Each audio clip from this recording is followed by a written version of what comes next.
Hi అండి.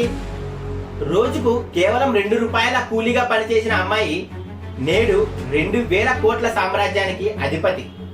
ఎలాగో తెలుసా? దళిత కుటుంబంలో జన్మించిన కల్పన గారికి 12 ఏళ్లకే పెళ్ళయింది. అత్తగారింట్లో హింసను భరించలేక ఆమె ఆత్మహత్యకు కూడా ప్రయత్నించారు. అక్కడే ఆమె జీవితం ఒక మలుపు తీసుకుంది. చనిపోవాలనుకున్న తన ప్రాణాన్ని గెలవడానికి ఉపయోగించాలని ఆమె నిర్ణయించుకున్నారు. కేవలం 2 రూపాయల కూలీగా మొదలుపెట్టి కుట్టు మిషన్ ని నేర్చుకొని ఒక చిన్నపాటి ఫర్నిచర్ బిజినెస్ ను మొదలు పెట్టారు. మూతపడడానికి సిద్ధంగా ఉన్న కమానీ ట్యూబ్స్ అనే కంపెనీని తన తెలివితేటలతో కొనుగోలు చేసి దానిని లాభాల్లో నడిపించారు. ఇప్పుడు ఆమె పద్మశ్రీ అవార్డు గ్రహీత. పరిస్థితులు ఎప్పుడు మనని ఓడించకూడదు, మనమే పరిస్థితులను మార్చుకోవాలి అని చెప్పిన great lady Kalpana Saroj.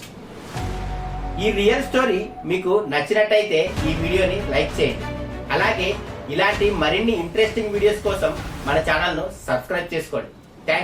Thanks for watching.